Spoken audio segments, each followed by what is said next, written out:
Rewu ndewo n'ọja ndị Igbo kele Maazị Meda ngwa kele mbụ kwụsị okwu ike mba ụwa ndewo ọtụtụ na-ajụ ọja ndị Igbo kedu ife iji azalụ osodi awụ ọfịa osodi eme ngwa a na-ekwu ekwu a na-eme eme ị na-anya tata ifu na ebe anyị nọ tata dịka anọ ọnọdụ ịnọ n'ụlọ tata nwa bekee kpọrọ sit-at home ebe ọja ndị Igbo na-eme nke ya tata bụ na eso m di m awụ ọfịa tata eso m ya eme ihe di m ji eri bụ nke a ebe ahụ ị gbara na ebe ahụ ị rụrụ ụlọ ofu ma nke ị rụrụ n'obodo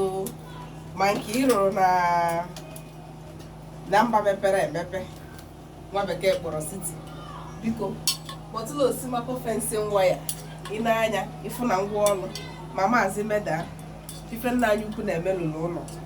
ọbụla dị ma nwunye ya ma nwunye ya nwoke anyị ma ihe nna anyị ukwu na-eme anyị na-esokwu ya eme anyị ka ji aza osodi awụ ọfịa gị na-ajụ m kedu ife nji azala osodi awụ ọfịa ọ bụghị na ana m agagharị n'ọfịa nọ na mfu ebe ya bụ maazị si achọta ihe anyị na-eme ana m enyela aka na-eme ya ka ọ na-aga aga maazị diọkpara ya dị ara ịnọ amarakwuo n'ihe nna ya na-alụ ịna-anya ifu ka eso alụ ya bụ lee ya ihe nwa bekee kpọrọ ya ihe akịta bụ eletrik fencing waya ọ nke a ka eji etinye nchekwa zuru oke n'ụlọ arụcha nke a ọbụla ịgba inwe ezigbote nchekwa n'ụlọ a na-etinye nke akịta bụ eletrik fencing waya etiche anya aka ga-eji waya gachaa anya ya gaa okilikili ụlọ ọ bụrụ mgbe nke anyị ihe a na-agbagba ụfọ a na-eweta igu wee gbachie ụlọ mana ọ dị ka ihe na-ada agwa unu na Igbo dị dynamic in nature Igbo na-eto eto n'ụwa anyị nọ n'ime ya kịta anaghị agbasa akịlịka ebe a gbara akịlịka kịta ma na a na-eche ka emecha ihe ndị nye na ya so ma ọ na-aka adịchaghị ọnya nwa ịnụbụ na mana ọ fịala ahụ ifu onye kpatara ezigbote ego kịta lụchaa ezigbote ụlọ ọghara ịchọba na osi waya ma ọ bịachọọla ya mma osimako fensi waya ị na-anya ifu ejirimara ya dị ọja ndị Igbo ọnya ka anyị na-ekwu okwu ya di m ka m na-alụ nke tata di m ka anyị ji emere ihe ịnọ n'ụlọ tata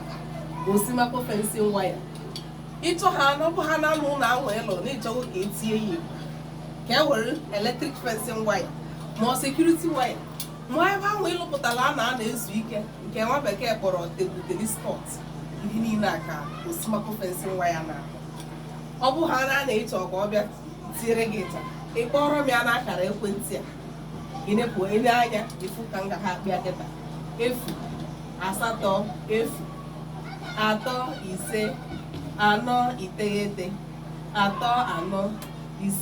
0803549 mana maka ndị bekee ndị na-asụ sọpele ka m kpọkwala unu 08035493469 ọ bụrụ na ịkpọghị akpọ iziteli ozi n'akara ekwentị WhatsApp ya ọ bụkwa ndị ịchọ ka gị na-akpalie na efere mba ụwa nke nwa bekee kpọrọ Facebook ịkpọ ha n'afọ a ide ha n'afọ a n'akara efere mba ụwa gị bụ Facebook gị agba white ka afọ dị ọja ndị Igbo na-asa na Facebook ọ bụrụ na ị chọrọ iji akara ekwentị nke a nweta ya ịkpọkwanara m nke a 08164353421 chetakwa onye anyị na-ekwu maka ya dị ọja ndị Igbo ọnya ka m na-akọwa ezigbo nwoke Chukwu dị chọọ m mma ị na-anya efu na ihe ọ na-eme o ji eleta ezinụlọ ya anya na ihe a gị bụ onye nwoke na-ekili m amagha m ma iso na ndị na-eme ihe okoro elu ndị be ya anaghị ama ka o si aga biko ọ kwesịrị ọ bụrụ nwunye gị ka a kpọrọ ma ọ kpọọ nwunye gị ma ọ kpọọ nwa gị nwoke ma ọ bụ nwa gị nwaanyị o nwee ike ịkọwanwu na ihe di m na-alụ ma ọ na ihe nna m na-alụ Maazị Meda ọkwa nna anyị ukwu ka anyị na-alụlụ nke taa ọ bụ na anyị lụcha nke taa ka ihe ọ ya egotele gị ọkpụ m na-alụ gotere m biskit dadi gotere m biskit ị na-anya efu na oso kwụzi dadi ya oso nna ya alụpụta ya bụ ihe eji egote biskit Maazị Meda ihe a na-akpọ ihe iji n'aka kịta bụ bọọbel nke ị na-ata ite bụ gịnị kedu afọ nke a ebe na-ata ite ị na-arụ ya nwa dị ara ịnọ amarachana m afa ngwa ọrụ m na ya ji achọta ihe a na-eme biko ihe ọbụla ị na-eme mee ka ọ na-eru ụlọ ndị na-ajụ ọja ndị Igbo ihe iji azụ ozugbo eme ọfịa kwụ na afọ ya o ihe a na-eme kịta ana m ataiti ihe a ana m ataiti poolu a ana m eti ya ebe ọ kwesịrị ebe tichazịa ya nna m wee buru ngwa ọrụ a jebe ebe a ya etiri ndị Abia steeti ịchaka dị ọja ndị Igbo ọkwa na Abia steeti ga ya eje ịlụ nke a anyị dozichaa ya kịta ọja ndị Igbo na Maazị Meda anyị nyela aka mmekọnatacha ya kịta ezigaba eburu ngwa ọrụ a gaa Abia steeti ndị Abia steeti chebiri ndị ọja ndị Igbo ka ọ bịa nyekwa unu ka o si enye nna m ukwu ka ebe ndị lụgasịbugolo ọrụ a na Abia steeti anyị nwe ụmụahịa niile na eke ụmụahịa bụ na anyị nwalụgo dị iche ọ bụ ị na-anụ ya dị ọja ndị Igbo ịfụra na ọ bụrụ nke a bụ izizi ya na ndị Abia steeti ịlụ na ọrụ ugbo na one na one na one adịghị agụ one Enugu steeti ebe ọ lụrụ ọrụ erika Anambra steeti ebe ọ lụrụ erika Ebonyi steeti ọrụ ya akpụ ya gazuru mba ụwa ọ na-eje ọrụ ahụ mana Lagos mana Abuja adịkwụziokwa Anambra ya Enugu steeti ha mana paghị n'ụmụlugbo ebe ọ rụrụ ọrụ erika biko na-asị gị bụ onye na-enete ihe onyonyo anụnwa biko inwe ọrụ a biko tụnyere dị m ike isi kwa na na-akwalite ọja ndị Igbo chetakwa ebe nsị gị na ya na-enweta ya chetakwa ebe nsị gị na ya na-enwetara m ezigbote maazị ma anụwa bụ Maazị Osita Demma ọzọ nnekwu maazị nnekwu Nkechukwu gọzie m ọ bụrụ na Facebook agba white ma ezigere ozi na akara ekwentị ya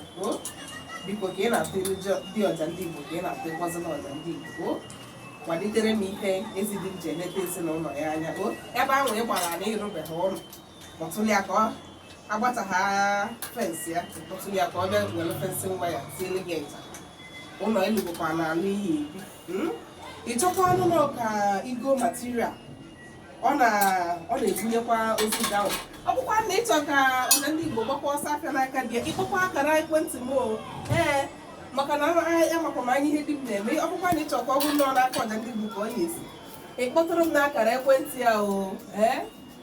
07061563707 ọ bụrụkwa na ị na ha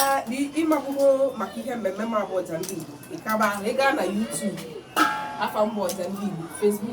Facebook username m ọja ndị Igbo Facebook page m ọja ndị Igbo Instagram m ọja ndị Igbo kaba ahụ ka ị na-esonyere ọja ndị Igbo Maazị Meda na ezinụlọ ya wee na-akwalite asụsụ na omenala Igbo dịka nke anyị mere taata bụ igosi nka na ọrụ aka ejiri mara nna anyị ukwu ya ka anyị kesịrị taata daalụ na ndị ọma njem ọnụ na-atịkwala na nwanne ụlọ na-akwadokwa ihe anyị ji azụ ezinụlọ ndị ọma njem ọnụ ya gazie elu ọja ndị Igbo kelere maazị ngwa kenekwa aha ọzọ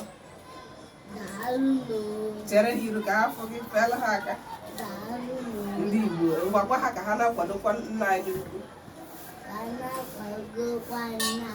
si ya na-enyekwa nna ya dị ọnụ